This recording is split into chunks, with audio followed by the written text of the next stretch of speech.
오늘 말씀의 제목은 현실과 신앙을 잇는 사다리 두 번째 시간입니다. 우리는 지난주에 신앙과 현실의 거리를 좁히기 위해 선한 싸움, 부활의 소망, 구원의 무거움, 그리고 선한 양심을 가져야 하며 우리가 이 삶의 현실에서 이 신앙의 삶을 가장 잘 살아낼 수 있는 방법이 예수님의 삶을 본받는 것이다 라는 내용으로 말씀을 보았습니다. 오늘은 지난 말씀의 결론에 있는 예수님을 본받아 산다는 게 어떤 것인지에 대해서 구체적으로 살펴보도록 하겠습니다. 예수님은 세상에 남겨질 제자들을 위해, 예수님 승천하셨으니까 남겨질 제자들을 위해 기도하셨습니다. 그 내용이 요한복음 17장 19절에 이렇게 나와 있습니다. 또 그들을 위하여 내가 나를 거룩하게 하오니 이는 그들도 진리로 거룩함을 얻게 하려 함이니이다. 여러분, 이 하늘과 땅의 그 거리를 좁히신, 그 괴리를 메우신 예수님은 거룩하셨습니다. 예수님께서 말씀하신 거룩은 구별됨을 의미합니다. 구별됨이란 제사장들이 하나님께 나아가 제사를 드릴 때 흠없고 티 없는 제물을 골라 낸 것과 같은 의미를 가지고 있습니다. 그 구별됨을 말하는 거예요. 그 구별됨. 예수님이 십자가 위에서 거룩하게 구별되셨죠. 그 대속으로 제자들은, 그리고 우리는 거룩을 얻게 된 겁니다. 그분의 대속으로, 그분의 속죄로 인해. 그런데 예수님이 제자들을 거룩하게 하신 것에는 아주 중요한 이유가 있었습니다. 요한복음 17장 16절부터 19절까지를 보겠습니다. 내가 세상에 속하지 아니한 같이 그들도 세상에 속하지 아니하였사옵나이다. 그들을 진리로 거룩하게 하옵소서. 아버지의 말씀은 진리이니이다. 아버지께서 나를 세상에 보내신 것 같이 나도 그들을 세상에 보내었고 또 그들을 위하여 내가 나를 거룩하게 하오니 이는 그들도 진리로 거룩함을 얻게 하려 함이니이다. 예수님은 하나님이 자신을 세상에 보내신 것처럼 나도 제자들을 세상에 보내었다고 말씀하셨습니다. 그리고 세상에 보내진 제자들을 위하여 내가 나를 거룩하게 하였다라고 말씀하셨습니다. 그리고 그 거룩이 제자들을 진리로 거룩에 이르게 할 것이다 라고 말씀하셨습니다. 여러분, 예수님은 그냥 십자가에 돌아가신 게 아닙니다. 제자들이 거룩을 얻어 진리로 세상을 살아가도록, 그렇게 하나님께 구별된 자로 세상을 살아가도록 십자가에 돌아가신 것이죠. 이 말씀에서 진리라는 단어는 두 가지 의미를 갖습니다. 첫 번째는 예수님 자체입니다. 진리이신 예수님. 두 번째는 하나님의 말씀을 가리킵니다. 그래서 제자들이 진리로 거룩함을 얻게 된다는 것도 두 가지 의미로 해석됩니다. 첫 번째는 그들이 거룩하신 예수님을 믿어 거룩하게 됐다는 것이죠. 두 번째는 그들이 하나님의 말씀으로 예수님처럼 거룩하게 구별될 수 있다. 이 세상에서 구별될 수 있다라는 의미입니다. 여러분, 거룩은 얻는 거죠. 믿음으로 얻는 거예요. 표시가 납니까? 안 나죠. 그런데 진리의 말씀을 따라 세상을 살아가 구별되면 표시가 나죠. 그 얘기를 하는 거예요. 여러분, 이 두 가지는 두 가지이지만 한 가지입니다. 거룩하신 예수님을 믿어 거룩하게 구별된 자는 진리의 말씀을 따라 하나님 앞에서 거룩하게 구별된 삶을 살게 되는 것이죠. 그게 신자, 성도의 삶인 거예요. 예수 그리스도를 믿어 거룩하게 된 자는 진리의 말씀을 따를 수밖에 없는 그 마음의 격발이 일어나고 하나님 앞에서 거룩하게 구별될 수밖에 없는 것이죠. 여러분, 이 예수님의 구별된 이 거룩한 십자가의 대속은 지금 이 자리에 앉아있는 우리에게도 그때와 똑같은 영향을 미치고 있습니다. 일도 줄어들지 않고 여전히 그 영향력을 우리에게 끼치고 있어요. 그래서 우리의 신앙은 죄사함을 받은 것, 거룩해진 것으로 멈춰서는 안 되는 거예요. 거룩함을 얻어 구원받은 것으로 나 좋아 라고 멈추면 안 되는 거예요. 그 다음 스텝, 예수님께서 제자들을 세상에 보내신 것, 거기까지 가야 하는 겁니다. 진리신 예수님으로 거룩을 얻은 우리는 세상과 구별되셨던 예수님처럼 진리의 말씀을 따라 세상을 거룩하게 구별된 자로 살아가야 하는 거예요. 여기까지가 성도의 삶인 거예요. 여기까지가. 이 신앙의 삶을 살기 위해 가장 빠른 방법이 완벽한 신앙의 모델이신 예수님을 본받는 것에 있는 거예요. 나 스스로 막 연구하고 생각하고가 아니라 그분이 이렇게 사셨지라는 것을 말씀으로 보고 그 말씀을 쫓아가는 것. 그게 가장 하나님의 뜻에 맞는 거룩하게 구별된 삶인 겁니다. 이렇게 이 말씀, 진리의 말씀을 따라 거룩하게 사는 것, 예수님의 말씀과 행동을 이 마음에 담아 사는 것으로 우리는 이 현실과 신앙의 거리를 좁히는 삶을 살게 되는 겁니다. 이것이 오늘 예수님이 나다나엘에게 말씀하신 하늘이 열리고 하나님의 사자들이 인자 위에 오르락 내리락 하는 것을 보리라의 의미인 거예요. 그런데 우리가 세상에서 겪는 신앙의 갈등이 만만치가 않죠. 세상은 세상을 거부하고는 도저히 살 수 없을 만큼 우리를 강하고 거세게 공격합니다. 건설업자에게 들은 얘기입니다. 공무원들에게 돈을 주지 않으면 공사 허가를 내주지 않는다는 얘기예요. 윗선에 돈을 내지 않으면 일을 처리할 수 없다는 얘기예요. 그런 문화가 너무 편만해서 그것을 거스를 수 없다는 거예요. 모든 데가 다 그렇다는 거예요. 여러분, 너무 자주 듣던 얘기죠. 너무 뻔한 얘기잖아요. 그래서 이제 놀랍지도 않죠. 그런데 우리는 이 현실이 뻔하지 않아야 합니다. 거북해야 합니다. 여러분, 지금 이 시간에도 기독교인인 누군가는 이 현실에 갈등하고 있을 거예요. 와, 너무 힘들다. 말씀으로, 믿음으로 살아가기가.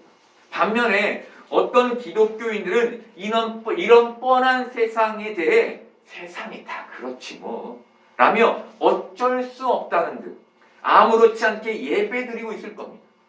여러분 둘 중 어느 쪽에 서 있는 것 같습니까? 아니, 여러분은 지금 둘 중 어느 곳에 서 있습니까?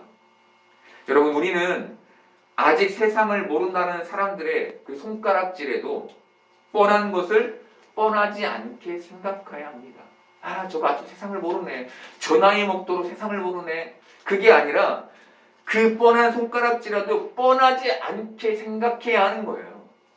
왜? 우리는 거룩한 삶을 살아가야 하기 때문이죠. 늘 거룩하지 않은 세상에서 거룩하게 살아가기 위해 우리에게는 부딪힘이 있어야 하는 거예요. 여러분이 어떤 일을 처리해야 하는데 이와 똑같은 상황에 처했다고 생각해 봅시다. 이 일을 처리해야 정말 큰 돈을 벌 수 있다고 가정해 봅시다. 이 기회가 아니면 이 기회를 놓친다면 성공할 가능성이 없다고 전제해 봅시다.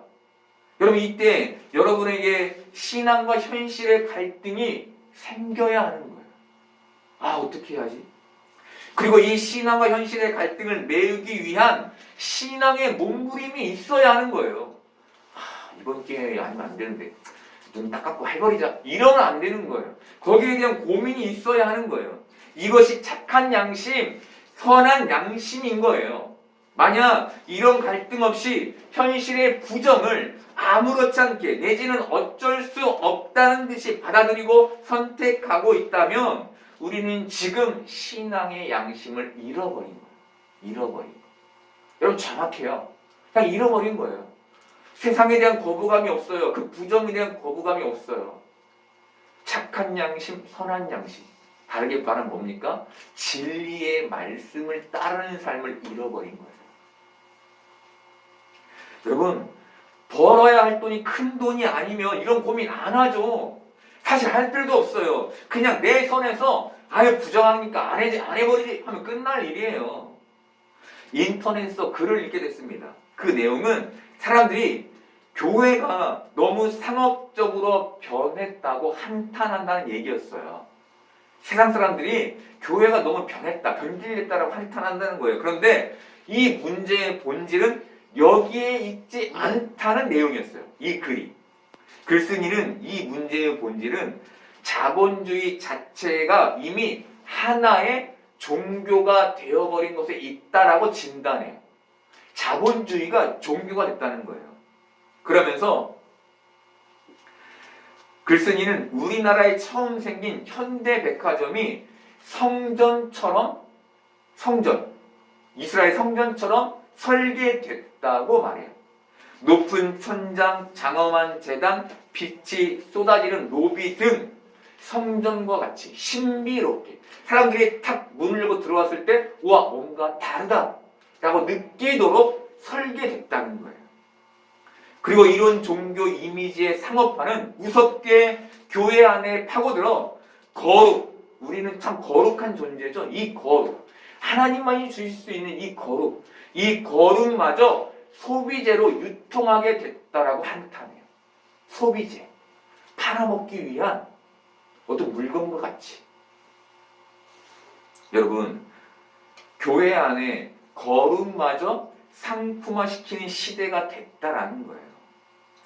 오늘날 유명한 CCM 찬양팀 대부분은 엔터테인먼트에 소속되어 있습니다. 그런데 이 엔터테인먼트는 기독교와 아무 관련이 없는 경우가 대부분이에요. 엔터테인먼트의 목적은 뭐죠, 여러분? 돈을 버는 거죠, 돈을.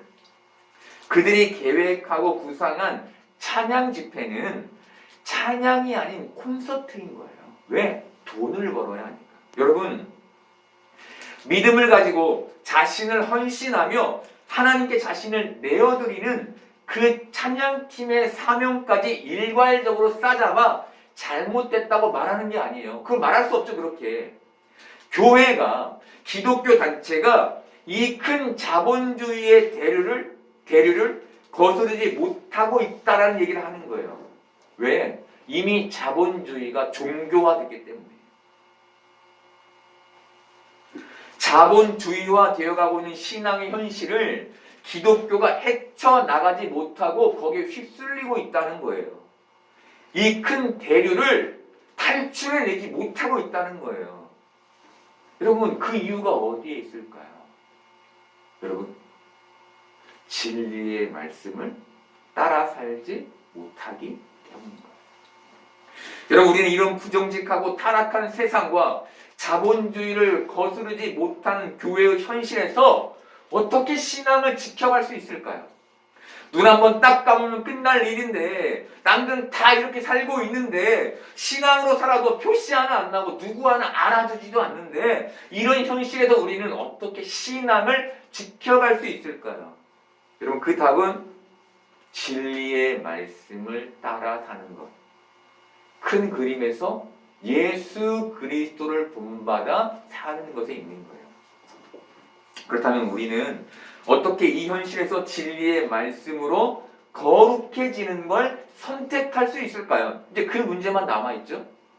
내 생각대로 그 상황과 현실을 판단하거나 선택하지 않고, 다시 말씀드릴게요. 내 생각대로 그 상황과 현실을 판단하거나 선택하지 않고 하나님께 물어 선택하여 움직이는 것으로만 거룩해질 수 있어요. 대단히 중요한 얘기예요. 여러분, 기독교인인 우리는 우리가 세상에서 거룩해야 한다는 걸 너무나 잘 알고 있어요.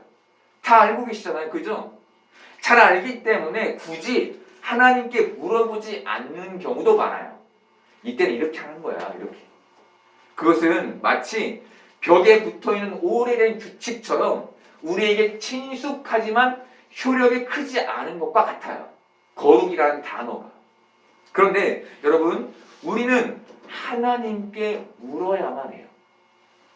그렇지 않으면 그 선택에 자기 주장, 자기 의, 자기 합리화가 개입돼요. 무조건이에요, 여러분. 무조건. 전 청년 시절 어떤 목사님께서 자기는 넥타이 하나를 고르는 것조차 하나님께 기도한다는 설교를 들었어요. 그 설교를 들으면서 뭐 그것까지 묻는 게 신앙이 좋은 건가? 이런 생각을 했어요. 인간에게는 하나님이 자유의지를 주셨는데 굳이 내가 좋아하는 거 매면 되지 그것까지 기도해야 하나? 라는 생각을 했어요. 그런데 저는 늦게서야 이 설교의 초점이 모든 것을 하나님께 물어라에 있지 않다는 걸 알게 됐어요. 그 초점이 하나님과의 친밀함이 있다는 것을 깨닫게 됐어요. 마치 자식이 엄마에게 엄마 나 오늘 이 옷 입을까? 저 옷 입을까? 라고 묻는 것처럼 그렇게 엄마와 부모와의 친밀함을 가진 것처럼 하나님과 친밀하라는 것이 이 설교에 들어있다는 것을 알게 됐어요. 여러분, 우리는 예수 그리스도로부터 거룩함을 입었습니다. 그래서 우리는 진리의 말씀을 따라 하나님 앞에 구별된 자로 서야 해요. 바로 이 과정에 반드시 있어야 하는 것, 반드시 필요한 게 친밀한 기도인 거예요. 이거 없이는 여러분, 우리는 결코 이 세상에서 거룩해질 수 없어요. 구별될 수 없어요. 말씀을 따를 수 없는 거예요. 말씀을 선택하는 것조차 다 우리 의가 작동하게 되어 있어요. 여러분, 우리는 이것으로만 자본주의의 대류를 거스를 수 있는 겁니다. 이것으로. 그런데 우리 현실에 돈에 관한 일만 있는 건 아니죠. 그죠? 이것 말고도 퇴폐적인 접대 문화도 있어요. 어떤 일을 진행시키려면, 어떤 일을 통과시키려면 돈과 함께 반드시 접대 문화가 따라요. 여러분, 나는 끊어내고 싶은데 직장 상사가 이런 행동을 강요한다면 우리는 어떻게 해야 할까요? 직장 상사는 가만히 있는데 상대 측에서 이런 조건을 은연중에 요구한다면 우리는 어떻게 해야 할까요? 이걸 거부하면 회사가 막대한 손해를 입게 되는데 우리는 어떻게 해야 할까요? 여러분, 끊어내지 않으면 신앙의 양심을 잃게 되고 신앙의 괴로움에 빠지게 되고 끊어내면 많은 사람이 불이익을 당하게 되는데 이때 우리는 어떤 선택을 해야 할까요?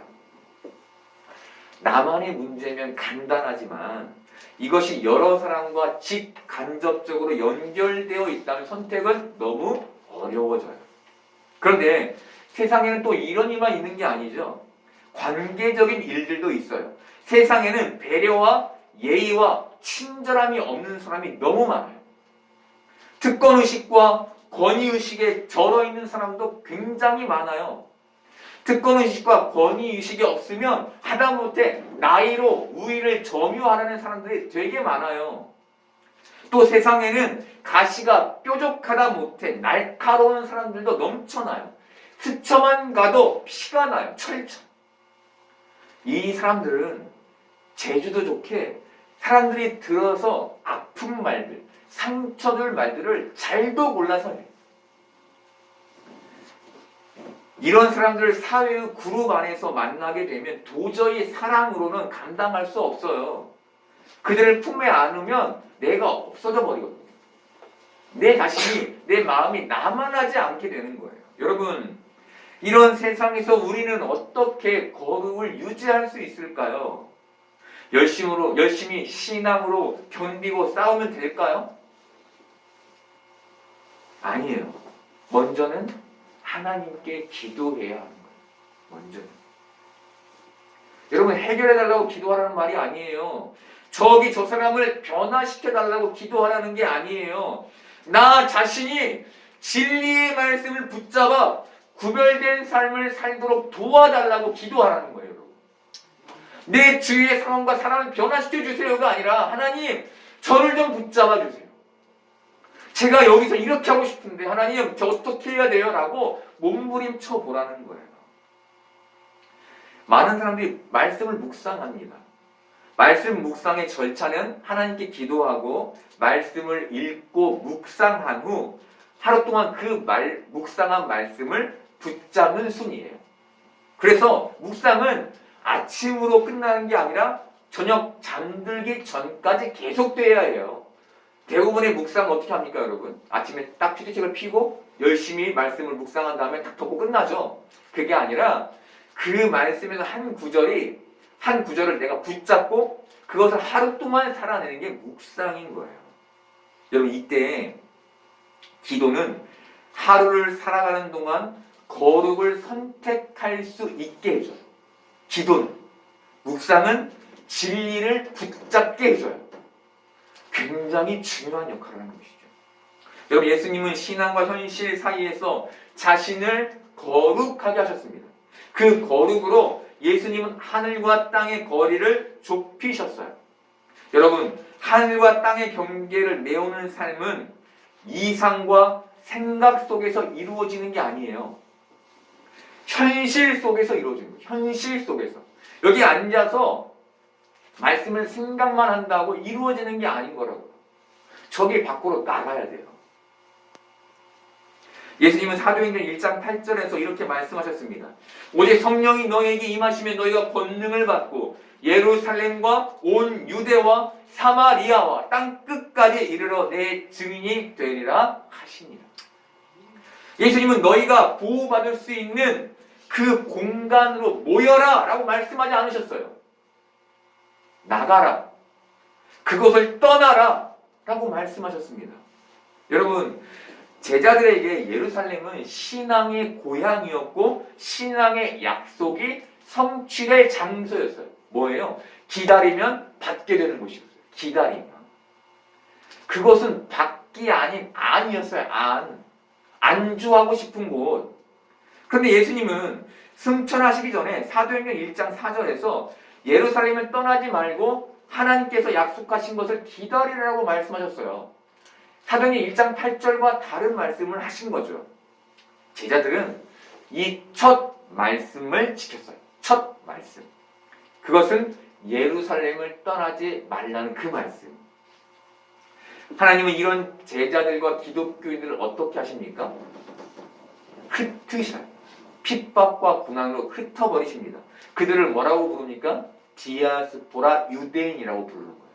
하나님이 흩으신 백성들이 디아스포라 유대인. 이 안에 있지 말고 밖으로 나가게 한 그 사람들을 디아스포라 유대인이라고 부르는 거예요. 여러분, 안으로 모이면 편합니다. 안전합니다. 즐겁습니다. 하지만 하나님은 제자들을 세상으로 밀어내셨어요. 나가서 전하라, 나가서 선포하라라고 말씀하셨어요.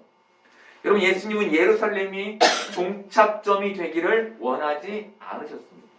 이들에게 예루살렘은 거주의 자리가 아닌 준비의 자리였어요. 어떤 준비죠, 여러분? 성령의 임재를 받는 자리. 예루살렘은 그 자리였어요.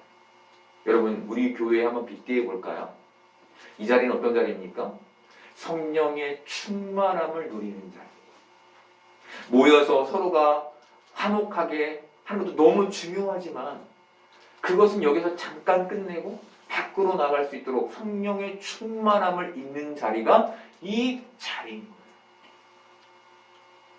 여러분, 신앙은 세상에 나가서 진리로 거룩해지는 싸움인 거예요. 진리로 거룩해지는 싸움. 이때 우리에게는 불의와 맞서고 진리를 붙잡기 위한 용기가 필요합니다. 이 용기는 진리를 붙잡으려는 의지와 거룩을 선택하려는 기도에서만 비롯돼요. 바로 이 삶에서만 생생한 신앙, 바로 신앙과 현실의 괴리를 메우게 되는 그 삶이 담기게 되는 겁니다. 아, 왜 이렇게 요새는 신앙이 지루하지? 재미가 없지? 왜 그럴까요, 여러분? 생생한 신앙이 담기려면 싸워야 돼요. 세상에 나가서. 근데 그 작업을 안 하니까 무뎌지고 나태해지는 겁니다. 여러분, 이 자리에서 말씀을 듣는 것 너무나 좋은 신앙의 모습입니다. 그런데 그 말씀이 세상에 있는 내 안에서 생동하지 않으면 그것은 좋은 신앙의 모습이 아닌 거예요. 그런데 대다수의 사람들의 신앙은 이 교회 안에서만 생동해요. 이 자리에서 아멘하고 돌아서서 나가면 신앙과 아무 관련 없이 살아요. 말씀도 없고 기도도 없고 열심히만 사는 것이죠. 여러분, 이 안에서 살아가고 섬기는 것 너무 중요하고 필요합니다. 그런데 우리 신앙의 자리는 지금 이 자리가 아니라 저 밖의 세상임을 기억하는 여러분 되기를 바랍니다. 여러분, 사람들이 세상에 나가서 신앙으로 살지 못하는 이유는 앞서 말씀드린 것처럼 세상이 너무 강해서 신앙으로 살기 어렵기 때문입니다. 그런데 예수님은 신앙으로 세상을 완벽히 사셨습니다. 그리고 십자가에서 하나님의 뜻을 이루셨습니다. 그리고 부활하심으로 우리의 소망이 되셨습니다. 여러분, 우리는 그렇게 못 사는데 예수님은 사셨어요. 어떻게 이 삶이 가능했을까요? 예수님이셔서 그랬을까요? 네, 맞습니다. 예수님이셔서 그렇게 완벽하게 사신 겁니다. 예수님이셨기 때문에 하늘과 땅을 연결하는 그 삶을 생생하고 완벽하게 살아내신 거예요. 그렇다면 부족한 우리는 어떻게 하늘과 땅을 연결하는 삶을 살 수 있을까요? 답은 간단합니다. 앞서 말씀드린 것처럼 예수님을 본받으면 돼요. 예수님을 본받으면. 지난주에 말씀드린 것처럼 예수님을 추격하면 됩니다. 추격. 어떤 느낌인지 아시죠? 추격. 여러분, 이것은 완벽하게를 말하는 게 아니에요. 완벽하게. 최선을 다하여서를 말하는 거예요. 완벽할 수 없어요. 최선을 다하라는 거예요. 되게 하라, 될 때까지 하라를 말하는 게 아니에요. 비슷하게라도 해라 라를 말하는 겁니다. 여러분, 저는 하나님께서 우리가 예수님처럼 못 산다고 해서 우리를 나무라실 거라고 생각하지 않습니다. 또 우리가 그렇게 못 산다고 해서 우리의 구원이 취소되는 것도 아니에요. 여러분, 저는 예수님께서 율법을 지키듯 신앙을 완벽히 지켜내라고 우리에게 강요하신다고 생각하지 않아요. 만약 우리가 율법을 완벽하게 지켜낼 수 있었다면 예수님이 굳이 이 땅에 오시지 않았어도 됐어요. 그런데 예수님이 이 땅에 오셨죠? 뭘 말하는 거예요? 예수님이 우리에게 반드시 필요한 분이셨음을 말하는 것이죠. 여러분, 지금 신앙생활하고 계시죠? 예수님은 우리에게 반드시 필요한 분이세요. 갖지 않으면 안 될 분이세요. 왜? 하나님이 필요해서 보내셨으니까. 그럼 가지세요. 여러분, 이것은 예수님이 우리에게 필요하다는 것은 우리는 완벽한 신앙을 가질 수 없음을 전제해요. 이게 팩트인 거예요. 팩트. 그러면 완벽한 신앙을 가질 수 없는 우리는 어떻게 해야 할까요? 신앙을 완벽히 살아내신 분을 의지하면 되는 거예요. 그걸 성경이 계속해서 말해주는 거예요. 다른 말로 그분을 본받으면 되는 거예요. 그분을. 이게 신앙이며 이게 승리인 겁니다. 승리. 승리는 깃발을 딱 꽂는 게 승리가 아니에요. 우리는 못 꽂아요. 예수님이 꽂으셨죠? 그분을 따라가는 거예요. 여러분, 기독교는 신앙의 성공을 지향하지 않습니다. 기독교가 신앙의 성공을 지향했다면 예수님은 십자가에 돌아가시지 않으셨어야 해요. 기독교가 신앙의 성공을 지향했다면 신앙의 모델은 예수님이 아니라 바리새인이 됐어야 했어요. 여러분, 기독교는 승리를 지향합니다. 승리. 저는 우리 기쁨나무 교회를 개척하기 전까지 모든 사역에서 부흥을 경험했습니다. 그때 저는 온 열정을 다했고 제가 맡은 사역 부서는 모두 다 부흥했어요. 신앙의 결실이 있었어요. 그렇게 저는 성공한 사역을 했고 많은 사람들에게 인정도 받았습니다. 그런데 지금 생각해보니 이 성공에 자기 노력이라는 제 의가 담겨 있었음을 깨닫게 됐습니다. 아, 그게 내가 이룬 게 아닌데 내가 그 영광을 다 가로챘구나 라는 생각을 하게 됐습니다. 여러분, 저는 지금 저를 성공이 아닌 승리로 밀어붙이시는 하나님을 아주 가깝게 경험합니다. 저를 성공으로 이끄시는 게 아니라 승리로 밀어붙이신, 저는 지금 제 힘을 빼고 하나님만 의지하는 신앙을 아주 혹독하게 배우고 있습니다. 이런 게 하나님 힘을 빼는 거군요. 배우고 있어요. 그리고 저는 이 삶에 감사합니다. 그런데 지금도 제 안에는 여전히 성공과 승리가 싸우고 있습니다. 성공하고 싶다는 생각과 승리하고 싶다는 마음이 충돌하고 있습니다. 여러분, 둘 다 얻으면 되지 라고 생각할 수 있어요. 그렇게 하나님께 간구하면 하나님이 주시지 라고 생각할 수 있어요. 여러분, 이 생각은 성공이 전제된 생각입니다. 승리는 성공이든 승리이든 하나님의 하실 일이라는 결론에 다다르는 겁니다. 승리란 하나님이 하시지 라는 그 결론에 다다르는 거예요. 여러분, 우리는 신앙과 현실 사이의 갭을 좁히기 위해 무엇을 선택해야 할까요? 답은 예수님을 본받는 삶, 바로 진리이신 예수님으로 거룩해져서 말씀을 붙잡으며 기도로 거룩을 선택하는 삶입니다. 여러분, 만약 하나님께서 이 삶을 우리에게 밀어붙이고 계신다면, 여러분이 그렇게 느끼시고 계신다면 여러분은 복 있는 사람인 줄 믿으시길 바랍니다. 여러분, 오늘 예수님은 나다나엘에게 네가 더 큰 일을 보게 될 텐데 그 일은 하늘이 열리고 하나님의 사자들이 인자 위에 오르락 내리락 하는 것일 것이라고 말씀하셨습니다. 이 말씀은 거룩하신 예수님을 통해 이 땅에 보여졌죠. 십자가로, 그리고 그분의 삶으로. 그 예수님은 이 일을 이루도록 우리를 세상에 보내셨습니다. 요한복음 14장 12절 보겠습니다. 내가 진실로 진실로 너희에게 이르노니 나를 믿는 자는 내가 하는 일을 그도 할 것이요 또한 그보다 큰 일도 하리니 이는 내가 아버지께로 가리라. 여러분, 바로 하늘과 땅을 연결하는 삶, 땅끝까지 이르러 복음을 전하는 삶, 예루살렘을 넘어 세상으로 복음을 전하는 삶이 우리가 예수님이 하신 일보다 더 큰 일을 할 수 있다는 말씀의 의미인 거예요. 예수님은 이스라엘 땅에서만 복음을 전하셨죠. 하지만 우리는, 성령을 받은 우리는 더 넓은 세상에 하나님의 복음을 전할 수 있게 된 겁니다. 여러분, 예수님은 하늘과 땅을 잇는 중보자 되셨습니다.